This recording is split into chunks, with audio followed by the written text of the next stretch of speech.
जय हिंद मित्रांनो, आपल्या यूट्यूब चॅनलवर मी सर्वांचं मनापासून स्वागत करत आहे। आजच्या या व्हिडिओच्या माध्यमातून आपण पवित्र पोर्टल शिक्षक भरती संदर्भामध्ये आजच्या तारखेला जे काही महत्त्वाचे प्रश्न आहेत त्या प्रत्येक प्रश्नाला आपण या व्हिडिओच्या माध्यमातून जे आहे वाचा फोडण्यासाठी प्रयत्न करणार आहोत। त्याच्यामध्ये शिक्षक भरतीकरिता मागण्यात आलेली जी विशेष परवानगी आहे त्या संदर्भामध्ये जी महत्त्वाची अपडेट आहे ती आपण बघणार आहोत। त्यातल्या त्यात शिक्षण आयुक्त महोदयांचं जे लेटेस्ट स्टेटमेंट आहे शिक्षक भरतीच्या संदर्भामध्ये त्याबद्दल आपण माहिती बघणार आहोत। त्यातल्या त्यात निवड यादी जी काही जाहीर झालेली आहे त्या उमेदवारांच्या जॉइनिंगच्या संदर्भामधले प्रश्न असतील किंवा शालार्थ आयडीचे प्रश्न असतील त्याविषयी आपण डिस्कशन करणार आहोत। सध्याच्या घडीला आपल्या अभियोग्यताधारकांनी नेमकं काय करायचं आहे, कोणत्या गोष्टींवर फोकस करणं अत्यंत आवश्यक आहे त्याविषयी माहिती बघणार आहोत। पुढचे जे राऊंड असतील, कन्व्हर्टेडचा राऊंड असेल किंवा अपात्र गैरहजरचा राऊंड असेल किंवा 9वी ते 12वीचा राऊंड असेल विथ इंटरव्ह्यूचा, त्याविषयी नेमकी सध्याच्या घडीला स्थिती काय आहे आणि आपण सर्वसामान्य अभियोग्यताधारक म्हणून नेमकं काय करू शकतो त्याविषयी आपण माहिती बघणार आहोत। त्यातल्या त्यात पुढची शिक्षक अभियोग्यता आणि बुद्धिमत्ता चाचणी कधी होणार आहे त्या संदर्भामध्ये काही महत्त्वाचे प्रश्न आहेत ज्याच्यावर आत्ताच्या घडीला डिस्कस करणं अत्यंत आवश्यक आहे, अन्यथा वेळ निघून गेल्याच्या नंतर आपले अभियोग्यताधारक डिस्कस करतात।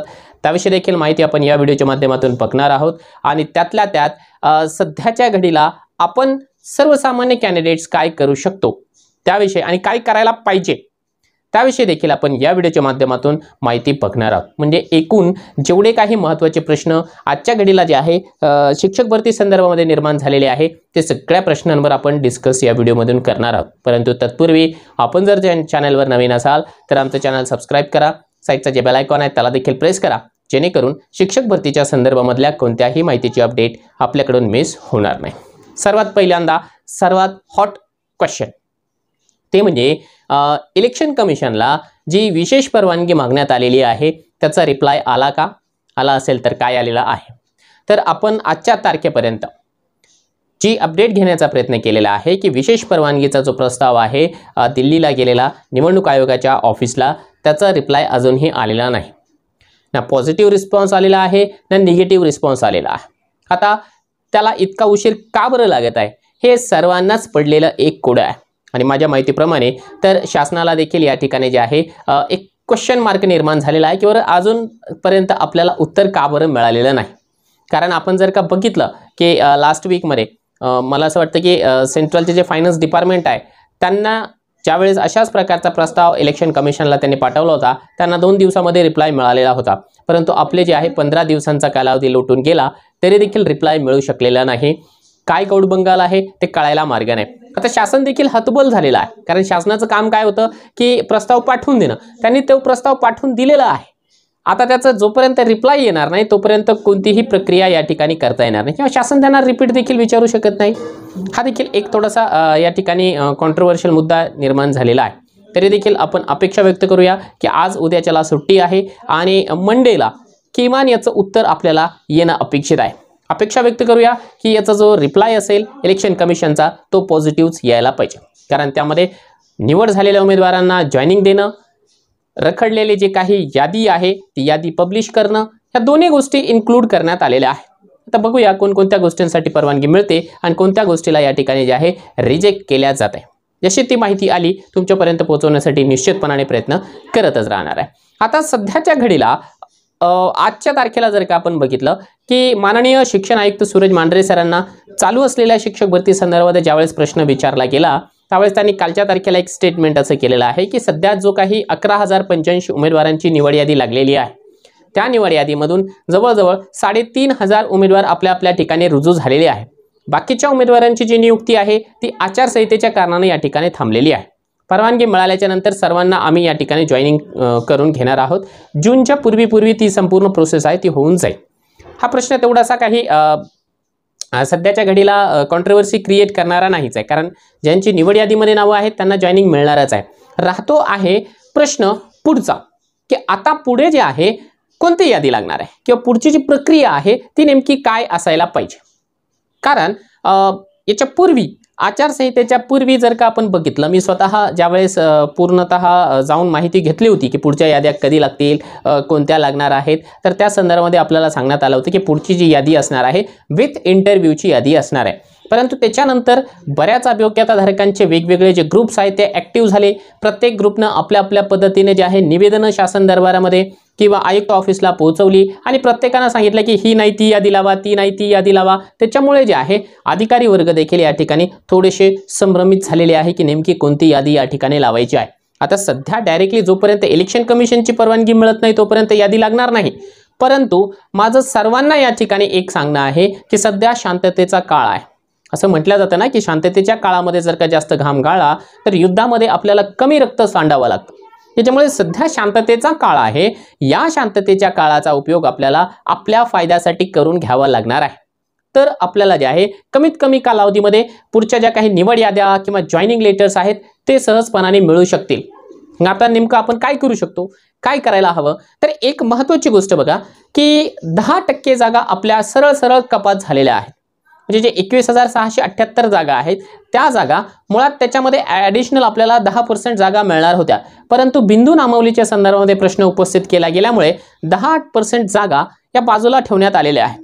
आता त्या जागांवरती आत्ताची जी टेस्ट झालेली आहे त्या उमेदवारांचा हक्क असणार आहे. साहजिक आहे, कारण त्या जागा त्यांच्याच होत्या. मग त्या जागा लवकरात लवकर जे आहे रेडी होणं आवश्यक आहे. मग आता अशाच रेडी होणार नाही. म्हणजे शासन दरबारामध्ये काय करण्यात आलं होतं की त्या 10% जागा बाजूला कशासाठी ठेवल्या होत्या की बिंदू नामावलीची जी आहे पुन्हा एकदा तपासणी करणं आवश्यक आहे. कारण त्याच अटीवरती त्या 10% जागा बाजूला ठेवण्यात आल्या होत्या. मग आता सध्या जर आपण अपडेट घेण्याचा प्रयत्न केला तर कोणत्याही जिल्हा परिषदेमध्ये आपली बिंदू नामावली अद्ययावत करण्याचं काम चालू नाहीये किंवा रिव्हेरिफिकेशन करण्याचं काम चालूच नाहीये. मग मला एक गोष्ट ही कळत नाहीये की जर त्या 10% जागा कधी येणार आहे, ज्यावेळेस बिंदू नामावलीची पुनर्पडताळणी होईल. आणि सध्या बिंदू नामावलीची पुनर्पडताळणी कोणतीच जिल्हा परिषद या ठिकाणी करताना दिसत नाही. मग त्या 10% जागा कशा येतील, येणारच नाही. मग त्याच्याकरिता जे आहे आता सध्या आपल्याकडे शांततेचा काळ असल्यामुळे आपण शासन किंवा प्रशासनावरती दबाव टाकून तो जो काही मुद्दा आहे आपला 10% जागांचा तो मार्गी लावण्यासाठी या ठिकाणी प्रयत्न करणं आवश्यक आहे. आता ते कसं करावं लागेल आपल्याला की आपल्याला शासनावरती दबाव टाकून बिंदू नामावलीची पुन्हा एकदा पडताळणी करून त्या 10% जागांचा निकाल लवकरात लवकर लागावा यासाठी एक टीम बनवून जे आहे शासन दरबारापर्यंत पाठपुरावा करावा लागणार आहे. आणि या गोष्टीसाठी मला नाही वाटत आहे की आचारसंहितेचा कोणताही अडथळा येणार आहे. तर त्या 10% जागा म्हणजे भरपूर झाल्यात, विचार करा. त्यातल्या त्यात आणखी दुसरा एक मुद्दा, सध्या जो शांततेचा काळ आहे त्या काळामध्ये आपल्याला या ठिकाणी जे आहे मार्गी लावता येऊ शकतो. ते म्हणजे काय, पुढचा राऊंड कोणता लावायचा. हे बघा जे काही कन्व्हर्टेड राऊंड आहे, कन्व्हर्टेड राऊंडचा अर्थ असं घेऊन जा की horizontal converted round. Horizontal converted राऊंडमध्ये ज्या उमेदवारांना माहिती आहे की माझं सिलेक्शन होतं, आता ते कोणते उमेदवार आहेत की ज्या उमेदवारांचं मेरिट थोडक्यावरून हुकलं, 2, 5, 10 मार्कांवरून हुकलेलं आहे, त्यांना माहिती आहे की कन्व्हर्टेड राऊंड जर का झाला तर माझं सिलेक्शन त्या ठिकाणी होतं. मग अशा उमेदवारांचं मत आहे की आमचं हॉरिझॉन्टल कन्व्हर्टेड राऊंड लावावा. आणि जे उमेदवार या भरतीच्या रेसमध्येच नाहीये, म्हणजे विदाऊट इंटरव्ह्यूच्या रेसमध्येच नाहीये, ज्यांचं पूर्णतः भविष्य 9वी ते 12वीच्या विथ इंटरव्ह्यूवर डिपेंड आहे, त्या उमेदवारांचं हे साहजिक मत आहे की तुम्ही 9वी ते 12वीची यादी लावायला पाहिजे. दोन्ही लोकांचं, दोन्ही गटांची जी मागणी आहे ती आपल्या आपल्या जागेवरती योग्य आहे. मग आपण जे आहे दोन्ही बाजूंच्या उमेदवारांचे एक जे तज्ज्ञ मंडळी आहे त्यांना बोलण्याची पद्धत आहे आणि ज्यांच्याकडे बरंचसं नॉलेज आहे की शिक्षक भरतीची नेमकी प्रक्रिया कशी चालते, ज्यांचा व्यवस्थित अभ्यास आहे, असे दोन्ही गटांचे जे प्रमुख असतील किंवा थोडे जे मेंबर्स असतील त्या मेंबर्सला घेऊन या ठिकाणी आयुक्त महोदयांपर्यंत जाणं आणि त्या ठिकाणी डिसाईड करणं की एक्झॅक्टली आता पुढची यादी कोणती लावायची आहे आणि एकमत होऊन टाकणं हे महत्त्वाचं आहे. एकमत नाही झालं तर मग पुन्हा परवानगी मिळाल्याच्या नंतर मग दोन्ही गट आपापसामध्ये भांडतील, जसं की दररोज ते सोशल मीडियावर भांडत असतात. मग ते भांडण आपल्या काहीच कामाचं नाहीये. त्यामुळे जे आहे पुढच्या भरती प्रक्रियेला या ठिकाणी अडथळाच निर्माण होणार आहे. तसं होऊ नये म्हणून दोघांनी देखील एकत्रित बसावं. आयुक्त महोदय असतील किंवा त्यांच्या टीमपैकी जे काही महत्त्वाचे मेंबर्स असतील त्यांच्यासमोर बसून एक मधला मार्ग यांनी काढायला पाहिजे. दोन्ही याद्या एकत्र म्हणा किंवा एखाद्या आठवड्याच्या अंतराने याद्या या ठिकाणी लावल्या जाऊ शकतात. आता त्यातल्या त्यात या शांततेच्या काळामध्ये आणखी एक काम आपल्याला करावं लागणार आहे. जो हॉरिझॉन्टल कन्व्हर्टेडचा राऊंड आहे तो असाच लागत नसतो. ही गोष्ट प्रॅक्टिकल बेसिसवर आपल्याला समजून घ्यावी लागणार आहे. त्याकरिता शिक्षण विभागाचा ऑफिशियल प्रस्ताव या ठिकाणी मंत्रालयापर्यंत जाणे, मंत्रालयामधून त्या गोष्टीला जे आहे हिरवा कंदील दाखवणे, तो प्रस्ताव परत येणे आणि त्याच्यानंतर जो काही कॅल्क्युलेशन आहे जागांचं ते करून पुन्हा एकदा प्रिफरन्सेस देणे आणि त्यानंतर त्याची यादी लावणे, ही अशी प्रोसेस आहे.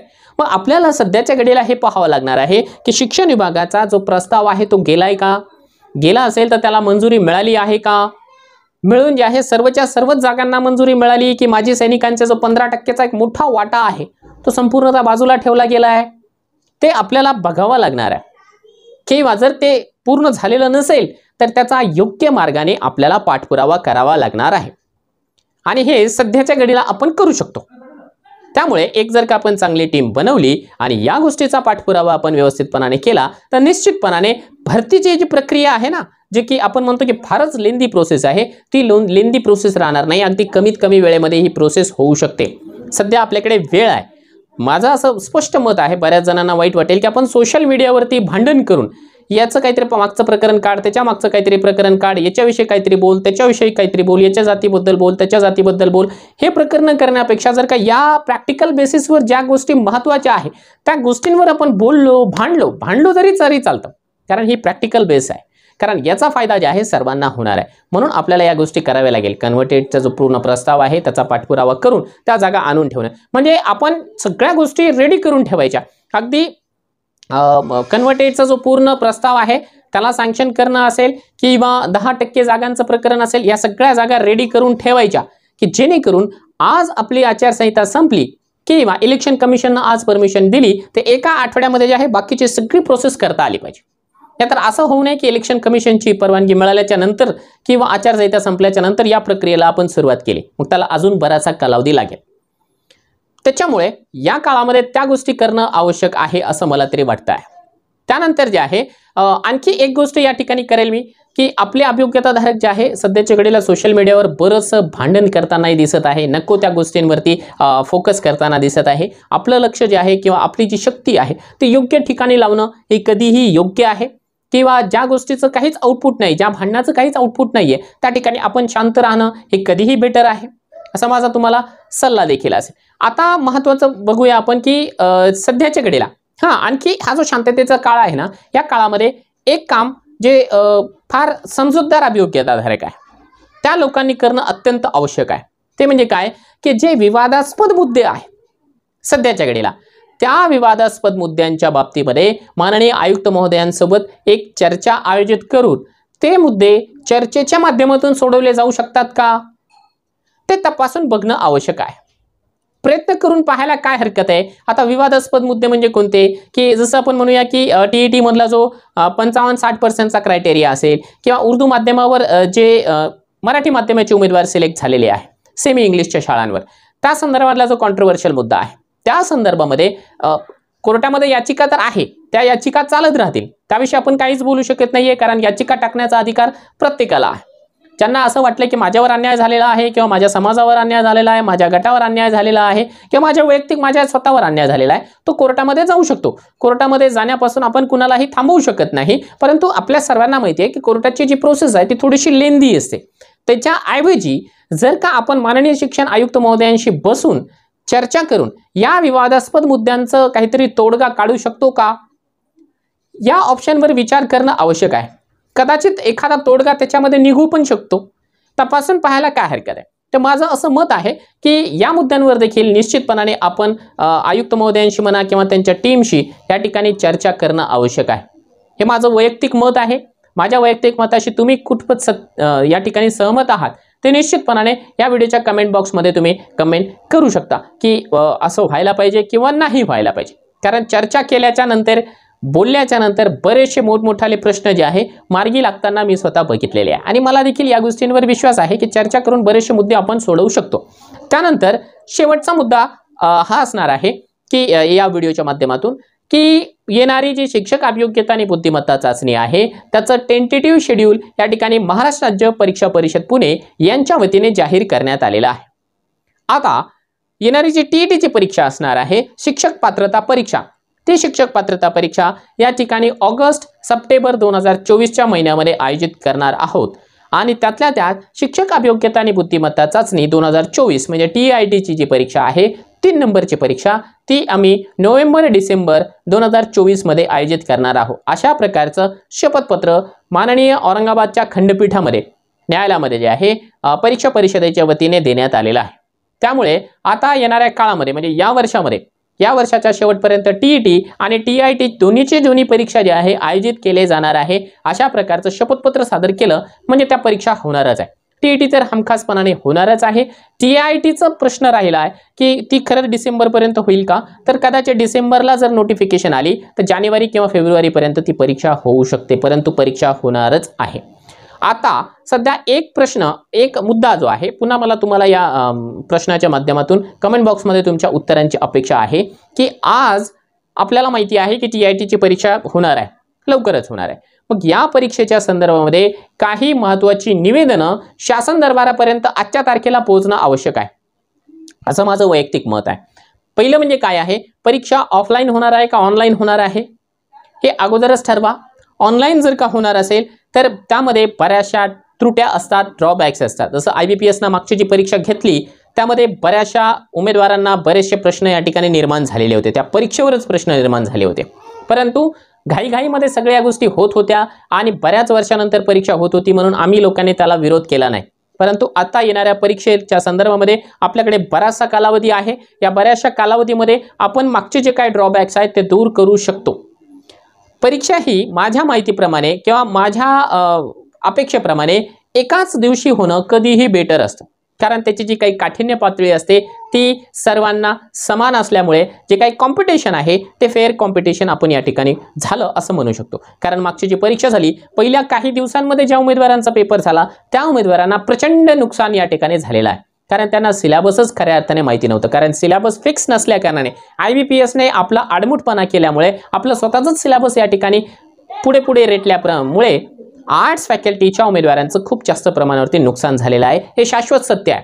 कुणी याला हो म्हणा किंवा नाही म्हणा, परंतु मला माहिती आहे की बरेचसे अभियोग्यताधारक या गोष्टीशी सहमत असणारच आहे. मग हे असं नसायला पाहिजे.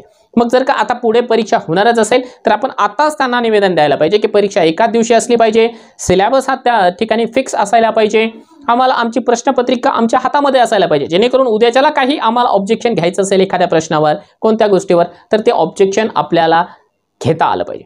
आणि त्याच्यानंतर जे आहे परीक्षेच्या पूर्वी पुढच्या परीक्षेची जी जाहिरात आहे, म्हणजे जागांची जाहिरात म्हणतोय मी, ती देखील असायला पाहिजे.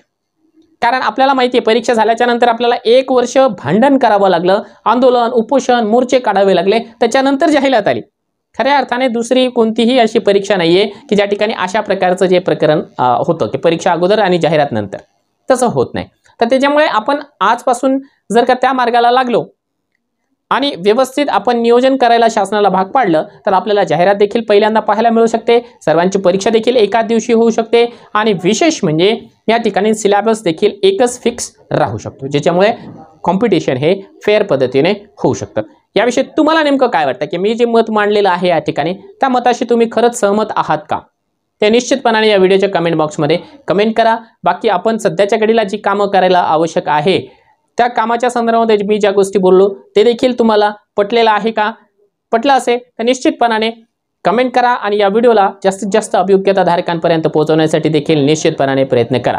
सध्या शिक्षक भरती संदर्भामध्ये याच अपडेट्स आहेत. नवीन काही अपडेट आली तर निश्चितपणाने ती आपल्या चॅनलच्या माध्यमातून तुमच्यापर्यंत पोहोचवण्यासाठी मी प्रयत्न करेल.